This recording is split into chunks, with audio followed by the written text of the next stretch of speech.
ಹಾಗೆ ಲೋಕಸಭೆ ಕಲಾಪವನ್ನ ಮಧ್ಯಾಹ್ನ 3 ಗಂಟೆಯವರೆಗೆ ಮುಂದೂಡಿಕೆ ಮಾಡಲಾಗಿದೆ. ಸಂಸತ್ ಭವನದ ಹತ್ತಿರಕ್ಕೆ ಆಗಮಿಸಿದ್ದಾರೆ ಪ್ರತಿಭಟನಾಕಾರರು. ಅವರನ್ನ ತಡೆಯುವಂತಹ ಪ್ರಯತ್ನ ಪೊಲೀಸರಿಂದ. ಪ್ರತಿಭಟನಾಕಾರರು ಕಂಡಲ್ಲೆಲ್ಲ ಪೊಲೀಸರು ಅಶ್ರುವಾಯುವನ್ನ ಸಿಡಿಸುವಂತಹ ಪ್ರಯತ್ನವನ್ನ ಮಾಡ್ತಿದ್ದಾರೆ. ಟಿಯರ್ ಗ್ಯಾಸ್ನ ಪ್ರಯೋಗ ಆಗ್ತಾ ಇದೆ. ಪೊಲೀಸರಿಂದ ಲಾಠಿ ಚಾರ್ಜ್ ಮಾಡಲಾಗ್ತಾ ಇದೆ. ಕಾಕ್ರೋಚ್ ಜನತಾ ಪಾರ್ಟಿಯ ಪ್ರತಿಭಟನೆ ಕ್ಷಣ ಕ್ಷಣಕ್ಕೂ ತೀವ್ರ ಸ್ವರೂಪವನ್ನ ಪಡ್ಕೊಳ್ತಾ ಇದೆ. ಪೊಲೀಸರು ಕಟ್ಟೆಚ್ಚರವನ್ನ ವಹಿಸಿದ್ದಾರೆ.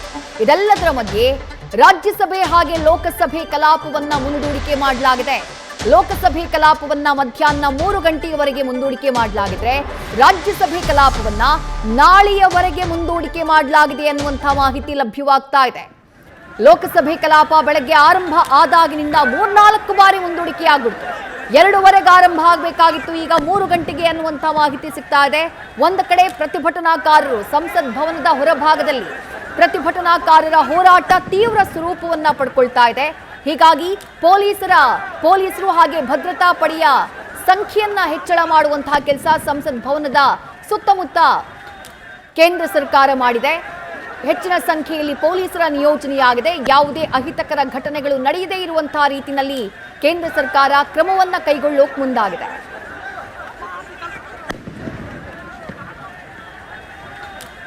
ಸಮಾಜವಾದಿ ಪಕ್ಷದ ಮುಖಂಡ ಅಖಿಲೇಶ್ ಯಾದವ್ ಹಾಗೆಯೇ ರಾಜ್ಯಸಭೆ ವಿಪಕ್ಷ ನಾಯಕ ಮಲ್ಲಿಕಾರ್ಜುನ ಖರ್ಗೆ ಅವರು ವಿದ್ಯಾರ್ಥಿಗಳ ಹೋರಾಟಕ್ಕೆ ಸಂಬಂಧಪಟ್ಟ ಹಾಗೆ ಕೊಟ್ಟಂತಹ ಪ್ರತಿಕ್ರಿಯೆಯನ್ನ ಗಮನಿಸಿದ್ರಿ.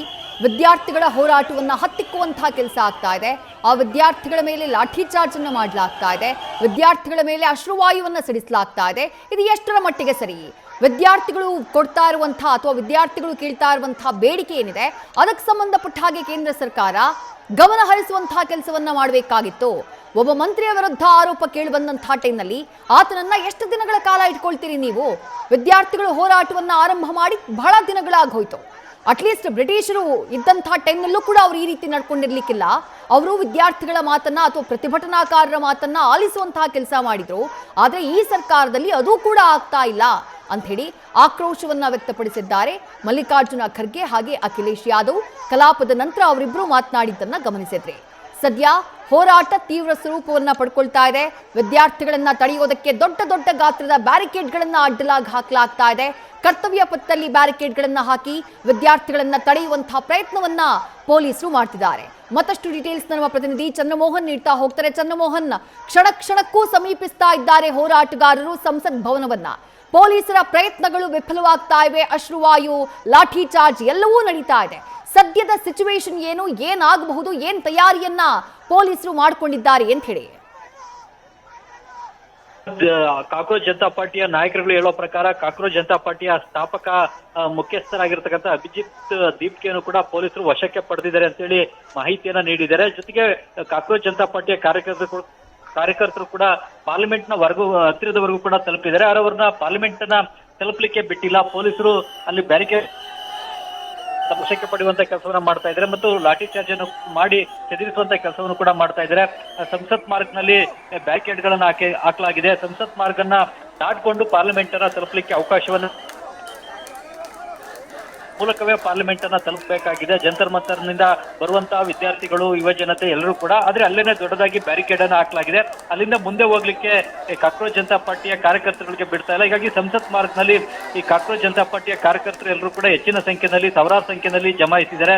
ಅಲ್ಲಿ ಈಗ ಕೇಂದ್ರ ಸರ್ಕಾರದ ವಿರುದ್ಧ ಘೋಷಣೆಗಳನ್ನ ಕೂಗ್ತಾ ಇದ್ದಾರೆ. ಧರ್ಮೇಂದ್ರ ಪ್ರಧಾನ್ ವಿರುದ್ಧ ಘೋಷಣೆಗಳನ್ನ ಕೂಗ್ತಾ ಇದ್ದಾರೆ.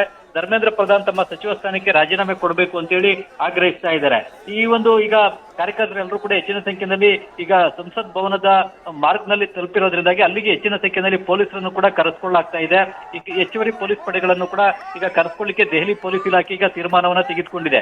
ಈಗ ಇರುವಂತಹ ಪೊಲೀಸರಿಂದಲೇ ಈ ಒಂದು ಹೆಚ್ಚಿನ ಸಂಖ್ಯೆಯಲ್ಲಿ ಇರತಕ್ಕಂಥ ಕಾರ್ಯಕರ್ತರನ್ನ ನಿಭಾಯಿಸ್ಲಿಕ್ಕಾಗ್ಲಿ ಅಥವಾ ಅವರನ್ನ ಚದುರಿಸ್ಲಿಕ್ಕಾಗ್ಲಿ ಸಾಧ್ಯ ಆಗ್ತಾ ಇಲ್ಲ. ಹೀಗಾಗಿ ಹೆಚ್ಚಿನ ಪೊಲೀಸ್ ಪಡೆಯನ್ನು ಕೂಡ ಸ್ಥಳಕ್ಕೆ ಕರೆಸ್ಕೊಳ್ಳುವಂತ ತೀರ್ಮಾನವನ್ನ ಈಗ ದೆಹಲಿ ಪೊಲೀಸ್ ಇಲಾಖೆ ತೆಗೆದುಕೊಂಡಿದೆ ಮತ್ತು ಕೇಂದ್ರ ಸರ್ಕಾರ ಕೂಡ ಹೆಚ್ಚಿನ ಪೊಲೀಸರನ್ನ ಸ್ಥಳಕ್ಕೆ ರವಾನೆ ಮಾಡಬೇಕು ಅನ್ನುವ ಸೂಚನೆಯನ್ನ ದೆಹಲಿ ಪೊಲೀಸ್ ಕಮಿಷನರ್ ಅವರಿಗೆ ನೀಡಿದೆ. ಹೀಗಾಗಿ ಇನ್ನು ಹೆಚ್ಚಿನ ಪೊಲೀಸರನ್ನ ಕರೆಸ್ಕೊಂಡು ಇರುವಂತಹ ಯುವಜನತೆಯನ್ನ ಕಂಟ್ರೋಲ್ ಮಾಡ್ತಕ್ಕಂಥ ಕೆಲಸವನ್ನ, ಚದುರಿಸುವಂತ ಕೆಲಸವನ್ನ ಪೊಲೀಸ್ ಇಲಾಖೆ ಈಗ ನಡೆಸ್ತಾ ಇದೆ. ಮತ್ತೊಂದು ಕಡೆಯಲ್ಲಿ ಈಗ ರಾಜ್ಯಸಭೆಯಲ್ಲೂ ಕೂಡ ಪದೇ ಪದೇ ಈ ವಿಷಯ ಪ್ರಸ್ತಾಪ ಆಗಿತ್ತು ಮತ್ತು ಕಲಾಪದಲ್ಲೂ ಕೂಡ ವಿರೋಧ ಪಕ್ಷಗಳು ಈ ವಿಷಯವನ್ನ ಪ್ರಸ್ತಾಪವನ್ನ ಮಾಡಿದ್ವು. ಹೀಗಾಗಿ ರಾಜ್ಯಸಭೆ ಕಲಾಪವನ್ನು ಕೂಡ ಈಗ ಸತತ 6ನೇ ಬಾರಿಗೆ ಕೂಡ ಮುಂದೂಡಲಾಗಿತ್ತು. ಕೊನೆಗೆ ಈಗ ನಾಳೆಗೆ ಮುಂದೂಡುವಂತಹ ತೀರ್ಮಾನವನ್ನ ರಾಜ್ಯಸಭೆಯ ಸಭಾಪತಿ ತೆಗೆದುಕೊಂಡಿದ್ದಾರೆ. ಚಂದ್ರಮೋಹನ್, ಹಾಗೆ ಸಂಪರ್ಕದಲ್ಲಿ ದೃಶ್ಯಗಳಲ್ಲಿ ಗಮನಿಸ್ತಾ ಇದ್ದೀರಿ, ಪ್ರತಿಭಟನಾಕಾರರು ಸಂಸತ್ ಭವನದ ಬಳಿ ಸಮೀಪಿಸುವುದಕ್ಕೆ ಪ್ರಯತ್ನವನ್ನ ಪಟ್ಟಿದ್ದಾರೆ. ದೊಡ್ಡ ದೊಡ್ಡ ಬ್ಯಾರಿಕೇಡ್ಗಳನ್ನ ಹಾಕಲಾಗಿದೆ. ಬ್ಯಾರಿಕೇಡ್ನ ಕೋಟೆಯನ್ನ ಕಟ್ಟಿ ವಿದ್ಯಾರ್ಥಿಗಳನ್ನ ತಡೆಯುವಂತಹ ಪ್ರಯತ್ನವನ್ನ ಪೊಲೀಸರು ಮಾಡ್ತಿದ್ದಾರೆ. ದೆಹಲಿ ಪೊಲೀಸರು ಹಾಗೆ ಭದ್ರತಾ ಸಿಬ್ಬಂದಿ ವಿದ್ಯಾರ್ಥಿಗಳನ್ನ ತಡೆಯೋಕೆ ದೊಡ್ಡ ದೊಡ್ಡ ಗಾತ್ರದ ಬ್ಯಾರಿಕೇಡ್ಗಳ ದೊಡ್ಡ ಬೇಲಿಯನ್ನೇ ಅಲ್ಲಿ ಕಟ್ಟಲಾಗಿದೆ. ಅದನ್ನ ಮೀರಿ ವಿದ್ಯಾರ್ಥಿಗಳು ರಸ್ತೆಯನ್ನ ದಾಟುವುದಕ್ಕೆ, ಸಂಸತ್ ಭವನವನ್ನ ಪ್ರವೇಶ ಮಾಡೋದಕ್ಕೆ, ಆ ಮಾರ್ಗಕ್ಕೆ ಎಂಟ್ರಿಯನ್ನ ಕೊಡುವುದಕ್ಕೆ ಪ್ರಯತ್ನವನ್ನ ಪಡ್ತಾ ಇರೋದು. ಈ ಸಂದರ್ಭದಲ್ಲಿ ವಿದ್ಯಾರ್ಥಿಗಳು ಹಾಗೆ ಪೊಲೀಸರ ಮಧ್ಯೆ ವಾಗ್ವಾದ, ನೂಕಾಟ, ತಳ್ಳಾಟ ತೀವ್ರ ಸ್ವರೂಪವನ್ನ ಪಡ್ಕೊಳ್ತಾ ಇದೆ. ಎಲ್ಲಿ ತಮ್ಮನ್ನ ತಡೆಯಲಾಗ್ತಾ ಇದೆಯೋ ಅಲ್ಲೇ ಪ್ರತಿಭಟನೆಗೆ ಕುಳಿತಿದ್ದಾರೆ ವಿದ್ಯಾರ್ಥಿಗಳು. ಆ ದೃಶ್ಯಗಳನ್ನ ಕೂಡ ಗಮನಿಸ್ತಾ ಇದ್ದೀರಿ. ಹೋರಾಟ ತೀವ್ರ ಸ್ವರೂಪವನ್ನ ಪಡ್ಕೊಳ್ತಾ ಇದೆ. ವಿದ್ಯಾರ್ಥಿಗಳನ್ನ ಚದುರಿಸುವುದಕ್ಕೆ ಲಾಠಿ ಚಾರ್ಜ್ ಮಾಡಲಾಗ್ತಾ ಇದೆ, ಅಶ್ರುವಾಯುವನ್ನ ಸಿಡಿಸಲಾಗ್ತಾ ಇದೆ. ಬ್ಯಾರಿಕೇಡ್ಗಳನ್ನ ಹಾಕಿ ವಿದ್ಯಾರ್ಥಿಗಳನ್ನ ತಡೆಯುವಂತಹ ಪ್ರಯತ್ನ. ಸಾವಿರಾರು ಸಂಖ್ಯೆಯಲ್ಲಿ ವಿದ್ಯಾರ್ಥಿಗಳು ಸೇರಿದ್ದಾರೆ. ಅವರ ಪೋಷಕರ ಆಗಮನ ಆಗಿದೆ. ಹಲವು ವಿದ್ಯಾರ್ಥಿ ಸಂಘಟನೆಗಳು ಇವತ್ತಿನ ದೆಹಲಿಯ ಈ ಹೋರಾಟಕ್ಕೆ ಸಾಥನ್ನ ಕೊಟ್ಟಿದ್ದಾವೆ. ಲೋಕಭವನಕ್ಕೆ ಮುತ್ತಿಗೆ ಹಾಕಬೇಕು ಅನ್ನುವುದು ವಿದ್ಯಾರ್ಥಿಗಳ ಉದ್ದೇಶ, ಹೋರಾಟಗಾರರ ಉದ್ದೇಶ, ಕಾಕ್ರೋಚ್ ಜನತಾ ಪಾರ್ಟಿಯ ಉದ್ದೇಶ. ಮತ್ತೊಂದು ಕಡೆಗೆ ಇವತ್ತು ನಡೆಯಬೇಕಾಗಿದ್ದಂತಹ ಸಂಸತ್ನ ಕಲಾಪ ಇವತ್ತು ಬೆಳಗ್ಗೆ ಆರಂಭ ಆಯಿತು, ರಾಜ್ಯಸಭೆ ಹಾಗೆ ಲೋಕಸಭೆ ಎರಡೂ ಕಡೆಗಳಲ್ಲಿ. ಆದರೆ ರಾಜ್ಯಸಭೆಯ ಕಲಾಪವನ್ನ ನಾಳೆಗೆ ಮುಂದೂಡಿಕೆ ಮಾಡಲಾಗಿದೆ. ಲೋಕಸಭೆಯ ಕಲಾಪವನ್ನ ಕೂಡ ಕೆಲ ಕಾಲ ಮುಂದೂಡಿಕೆ ಮಾಡುವಂತಹ ಕೆಲಸವನ್ನ ಮಾಡಲಾಗಿದೆ. ಇದರ ಮಧ್ಯೆ ಹೋರಾಟ ತೀವ್ರ ಸ್ವರೂಪವನ್ನ ಪಡ್ಕೊಳ್ತಾ ಇದೆ. ಸಂಸತ್ ಭವನದ ಸುತ್ತಮುತ್ತ ಪೊಲೀಸರ ಭದ್ರತೆಯನ್ನ ಹೆಚ್ಚಿನ ಸಂಖ್ಯೆಯಲ್ಲಿ ನಿಯೋಜನೆ ಮಾಡುವಂತಹ ಕೆಲಸವನ್ನ ಮಾಡಲಾಗಿದೆ.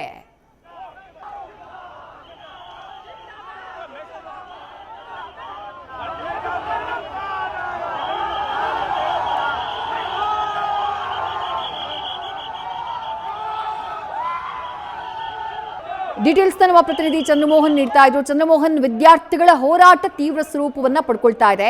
ಪ್ರಮುಖವಾದಂತಹ ಬೇಡಿಕೆ ಎರಡು, ಒಂದು ಧರ್ಮೇಂದ್ರ ಪ್ರಧಾನ್ ಅವರ ರಾಜೀನಾಮೆ, ಮತ್ತೊಂದು NTA ಅಂತಹ ಆ ಎಕ್ಸಾಮ್ ನಡೆಸುವಂತಹ ಒಂದು ಸಂಸ್ಥೆ ಏನಿದೆ ಆ ಸಂಸ್ಥೆಯನ್ನೇ ಅಬಾಲಿಷ್ ಮಾಡಬೇಕು ಅನ್ನುವಂತಹ ಆಗ್ರಹ. ಈಗ ಸಂಸತ್ ಭವನದ ಸಮೀಪಕ್ಕೆ ಆಗಮಿಸುತ್ತಿದ್ದಾರೆ. ಹೋರಾಟ ಸದ್ಯ ಯಾವ ಸ್ವರೂಪವನ್ನ ಪಡ್ಕೊಳ್ತಾ ಇದೆ?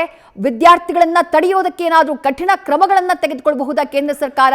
ಹಾಗೊಂದು ವೇಳೆ ಏನಾದರೂ ಆದ್ರೆ ಅದರ ಪರಿಣಾಮಗಳೆಲ್ಲ ಏನಾಗಿರುತ್ತೆ ಅಂತ ಹೇಳಿ ಚಂದ್ರಮೋಹನ್. ಹೌದು ವಿದ್ಯಾರ್ಥಿ, ಈಗಾಗಲೇ ಕಾಕ್ರೋಚ್ ಜನತಾ ಪಾರ್ಟಿಯ ಕಾರ್ಯಕರ್ತರುಗಳು ಮತ್ತು ಕಾಕ್ರೋಚ್ ಜನತಾ ಪಾರ್ಟಿಯ ಹೋರಾಟವನ್ನು ಬೆಂಬಲಿಸಿ ವಿದ್ಯಾರ್ಥಿಗಳು, ಪೋಷಕರು ಎಲ್ಲರೂ ಕೂಡ ದೆಹಲಿಯ ಜಂತರ್ ಮಂತರ್ನಿಂದ ಸಂಸತ್ ಮಾರ್ಗ್ನವರೆಗೂ ಕೂಡ ಬಂದಿದ್ದಾರೆ. ಸಂಸತ್ ಮಾರ್ಗ್ನಲ್ಲೇ ಎಲ್ಲಾ ಕಾರ್ಯಕರ್ತರನ್ನ, ಜನರನ್ನ, ಪ್ರತಿಭಟನಾಕಾರರನ್ನ ತಡೆಯುವಂತ ಕೆಲಸವನ್ನ ದೆಹಲಿಯ ಪೊಲೀಸರು ಮಾಡಿದ್ದಾರೆ. ಮತ್ತು ರ್ಯಾಪಿಡ್ ಆಕ್ಷನ್ ಫೋರ್ಸ್ನ ಪೊಲೀಸರನ್ನ, ರಿಸರ್ವ್ ಪೊಲೀಸರನ್ನು ಕೂಡ ಈಗ ಬಂದೋಬಸ್ತ್ಗಾಗಿ ನಿಯೋಜನೆಯನ್ನ ಮಾಡಲಾಗಿದೆ.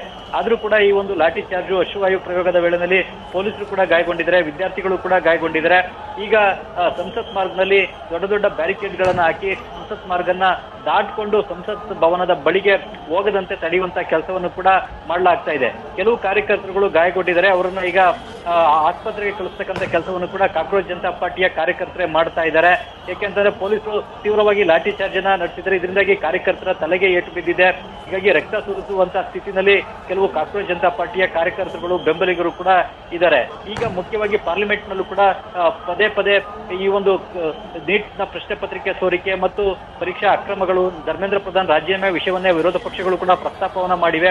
ಇದರಿಂದಾಗಿ ರಾಜ್ಯಸಭೆಯಲ್ಲೂ ಕೂಡ ಗದ್ದಲ ಎದ್ದಿತ್ತು. ಹೀಗಾಗಿ ಸತತ 6 ಬಾರಿಗೆ ರಾಜ್ಯಸಭಾ ಕಲಾಪವನ್ನ ಮುಂದೂಡಲಾಗಿತ್ತು. ಆದ್ರೆ ಈ ಒಂದು ಪ್ರಯತ್ನ ವ್ಯರ್ಥವಾದ ಬಳಿಕ ಈಗ ರಾಜ್ಯಸಭೆ ಕಲಾಪವನ್ನ ನಾಳೆಗೆ ಮುಂದೂಡುವಂತ ತೀರ್ಮಾನವನ್ನ ರಾಜ್ಯಸಭೆ ಸಭಾಪತಿ CP ರಾಧಾಕೃಷ್ಣನ್ ಅವರು ಕೂಡ ಕೈಗೊಂಡಿದ್ದಾರೆ. ಈಗ ಮತ್ತೊಂದು ಕಡೆಯಲ್ಲಿ ವಿರೋಧ ಪಕ್ಷಗಳು ಕೂಡ ಸಂಸತ್ನ ಹೊರಗಡೆನೂ ಕೂಡ ತಮ್ಮ ಆಕ್ರೋಶವನ್ನ ಕೇಂದ್ರ ಸರ್ಕಾರದ ವಿರುದ್ಧ ವ್ಯಕ್ತಪಡಿಸ್ತಾ ಇದ್ದಾರೆ. ವಿದ್ಯಾರ್ಥಿಗಳ ಬೇಡಿಕೆಗೆ ಕೇಂದ್ರ ಸರ್ಕಾರ ಸ್ಪಂದಿಸಬೇಕು, ಅವರ ಬೇಡಿಕೆಗಳನ್ನ ಈಡೇರಿಸಬೇಕು. ಕೇಂದ್ರ ಶಿಕ್ಷಣ ಸಚಿವ ಧರ್ಮೇಂದ್ರ ಪ್ರಧಾನ್ ತಮ್ಮ ಸಚಿವ ಸ್ಥಾನಕ್ಕೆ ರಾಜೀನಾಮೆ ಕೊಡಬೇಕು. ಈ ನೀಟ್ ಪ್ರಶ್ನೆ ಪತ್ರಿಕೆ ಸೋರಿಕೆ ಅದರ ನೈತಿಕ ಹೊಣೆಯನ್ನ ಧರ್ಮೇಂದ್ರ ಪ್ರಧಾನ್ ಹೊರಬೇಕು ಅಂತೇಳಿ ಆಗ್ರಹಿಸ್ತಾ ಇದ್ದಾರೆ.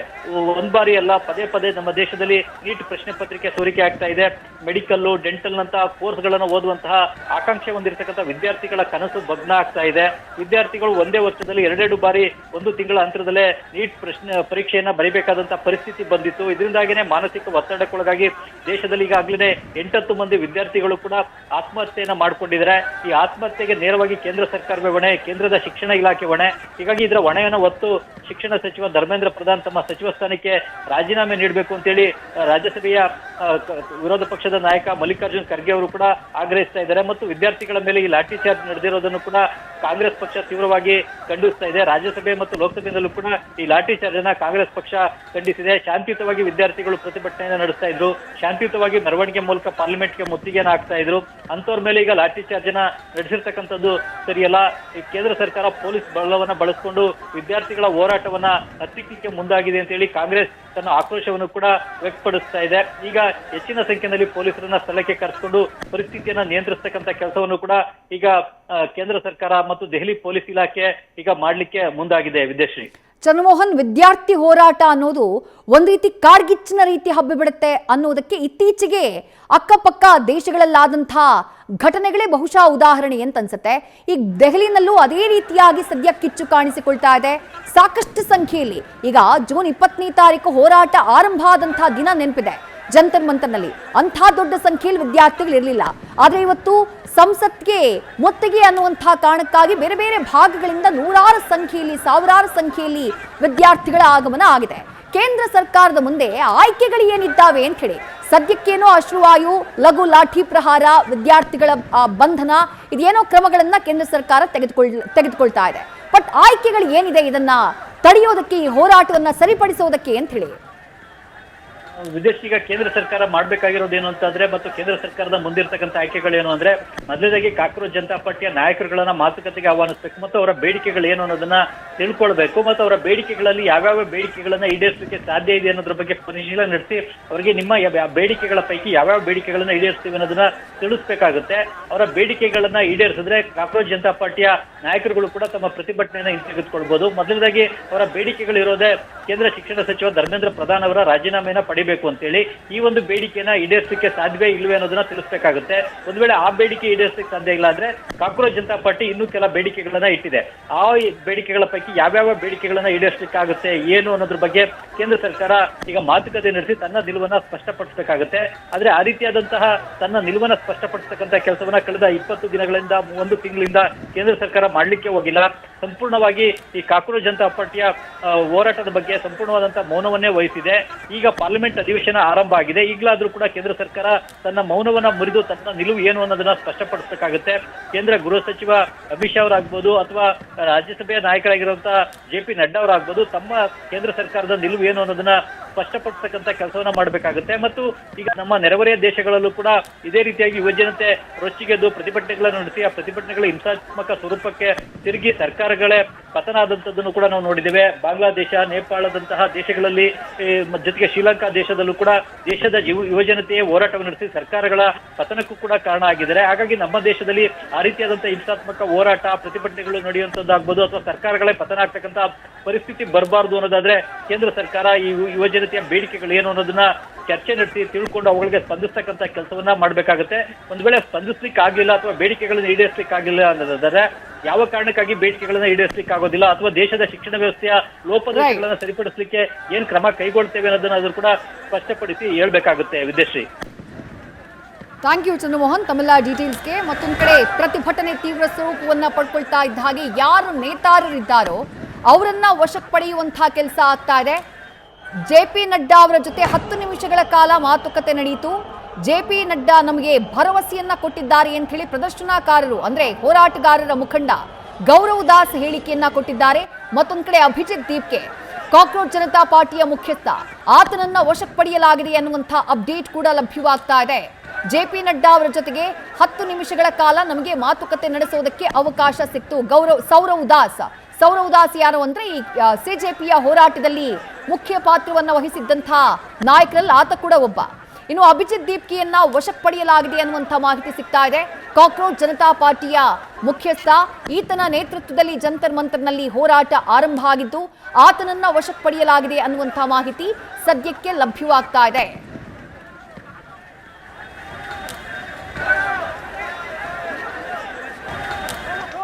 JP ನಡ್ಡಾ ಅವರ ಜೊತೆಗೆ ಸುಮಾರು 10 ನಿಮಿಷಗಳ ಕಾಲ CJP ಪಾರ್ಟಿಯ ಪ್ರತಿನಿಧಿಗಳು ಮಾತುಕತೆಯನ್ನ ನಡೆಸಿದ್ದಾರೆ.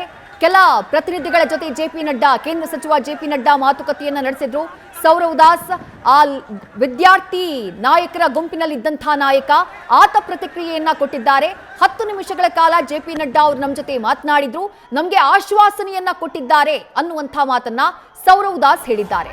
ಮತ್ತೊಂದು ಮಹತ್ವದ ಬೆಳವಣಿಗೆ ಏನು ಅಂತಂದ್ರೆ, ಅಭಿಜಿತ್ ದೀಪ್ಗೆಯನ್ನ ವಶಕ್ಕೆ ಪಡೆಯಲಾಗಿದೆ ಎನ್ನುವಂಥ ಮಾಹಿತಿ. ಕಾಕ್ರೋಚ್ ಜನತಾ ಪಾರ್ಟಿಯ ಮುಖ್ಯಸ್ಥ ಅಭಿಜಿತ್ ದೀಪ್ಗೆ ಆತನನ್ನ ವಶಕ್ಕೆ ಪಡೆಯಲಾಗಿದೆ ಎನ್ನುವಂಥ ಮಾಹಿತಿ ಲಭ್ಯವಾಗ್ತಾ ಇದೆ. ವಿದ್ಯಾರ್ಥಿಗಳ ಹೋರಾಟ ಸದ್ಯಕ್ಕಂತೂ ತಣ್ಣಗಾಗುವಂತಹ ಲಕ್ಷಣ ಕಾಣಿಸ್ತಾ ಇಲ್ಲ. ವಿದ್ಯಾರ್ಥಿಗಳು ಲೋಕಭವನದತ್ತ, ಪ್ರತಿಭಟನಾಕಾರರು ಲೋಕಭವನದತ್ತ, ಸಂಸತ್ ಭವನದತ್ತ ಹೆಜ್ಜೆಯನ್ನ ಹಾಕ್ತಿದ್ದಾರೆ. ವಿವಿಧ ಭಾಗಗಳಲ್ಲಿ ದೊಡ್ಡ ದೊಡ್ಡ ಗಾತ್ರದ ಬ್ಯಾರಿಕೇಡ್ಗಳನ್ನ ಹಾಕಿ ವಿದ್ಯಾರ್ಥಿಗಳನ್ನ ತಡೆಯುವಂತಹ ಪ್ರಯತ್ನ, ಪ್ರತಿಭಟನಾಕಾರರನ್ನ ತಡೆಯುವಂತಹ ಪ್ರಯತ್ನ ಮುಂದುವರೆದಿದೆ. ಸಂಸತ್ ಭವನದ ಸುತ್ತ ನಿಷೇಧಾಜ್ಞೆಯನ್ನ ಜಾರಿ ಮಾಡಲಾಗಿದೆ. ಹೆಚ್ಚಿನ ಸಂಖ್ಯೆಯಲ್ಲಿ ಪೊಲೀಸರನ್ನ ನಿಯೋಜನೆ ಕೂಡ ಮಾಡಲಾಗಿದೆ. ವಿದ್ಯಾರ್ಥಿಗಳ ಈ ಹೋರಾಟವನ್ನ ಕೇಂದ್ರ ಸರ್ಕಾರ ಬಹಳ ಸೂಕ್ಷ್ಮವಾಗಿ ನಿಭಾಯಿಸಬೇಕು. ಒಂದು ವೇಳೆ ಸ್ವಲ್ಪ ಎಡವಟ್ಟಾದ್ರೂ ನಿರ್ದಾಕ್ಷಿಣ್ಯ ಕ್ರಮ, ಕಠಿಣ ಕ್ರಮಗಳಿಗೆ ಕೇಂದ್ರ ಸರ್ಕಾರ ಮುಂದಾಗ್ಬಿಟ್ರೆ ಅದರ ಪರಿಣಾಮಗಳು ಬೇರೆ ರೀತಿಯಾಗಿರ್ತವೆ ಅನ್ನುವಂಥ ಎಚ್ಚರಿಕೆ ಈಗಾಗಲೇ ನೇಪಾಳದಲ್ಲಾದಂತಹ ಪ್ರತಿಭಟನೆ, ಬಾಂಗ್ಲಾದಲ್ಲಾದಂತಹ ಪ್ರತಿಭಟನೆ, ಶ್ರೀಲಂಕಾದಲ್ಲಾದಂತಹ ವಿದ್ಯಾರ್ಥಿಗಳ ಜೆನ್ಸಿಗಳ ಪ್ರತಿಭಟನೆ, ಆ ಪ್ರತಿಭಟನೆಗಳು ಕೊಟ್ಬಿಟ್ಟಿದ್ದಾವೆ ಅಂಥದ್ದೊಂದು ಸಂದೇಶವನ್ನ. ಹಾಗಾಗಿ ದೆಹಲಿಯಲ್ಲಿ, ರಾಷ್ಟ್ರ ರಾಜಧಾನಿಯಲ್ಲಿ ಹೊತ್ತಿರುವಂತಹ ಈ ಕಿಚ್ಚನ್ನ ಕೇಂದ್ರ ಸರ್ಕಾರ ಯಾವ ರೀತಿ ಹ್ಯಾಂಡಲ್ ಮಾಡುತ್ತೆ ಅನ್ನೋದು ಸದ್ಯಕ್ಕಿರುವಂತಹ ಕುತೂಹಲ. ಹೋರಾಟಗಾರರ ಬೇಡಿಕೆ ಒಂದೇ, ಧರ್ಮೇಂದ್ರ ಪ್ರಧಾನ್ ಅವರು ರಾಜೀನಾಮೆಯನ್ನ ಕೊಡಬೇಕು, ಜೊತೆಗೆ ನೀಟ್ ಪರೀಕ್ಷೆಯನ್ನ ನಡೆಸುವಂತಹ ನ್ಯಾಷನಲ್ ಟೆಸ್ಟಿಂಗ್ ಏಜೆನ್ಸಿ ಏನಿದೆ ಆ ಏಜೆನ್ಸಿಯನ್ನ ಅಬಾಲಿಷ್ ಮಾಡಬೇಕು ಅನ್ನುವಂತಹ ಬೇಡಿಕೆಯನ್ನ ಮುಂದಿಟ್ಕೊಂಡು ಹೋರಾಟವನ್ನ ತೀವ್ರ ಸ್ವರೂಪಕ್ಕೆ ಕೊಂಡು ಹೋಗುವಂತಹ ಕೆಲಸವನ್ನ ಮಾಡಲಾಗ್ತಾ ಇದೆ. ನ್ಯೂಸ್ ಫಸ್ಟ್, ನಿರ್ಭೀತಿಯಿಂದ ನಿಮ್ಮ ಪರವಾಗಿ.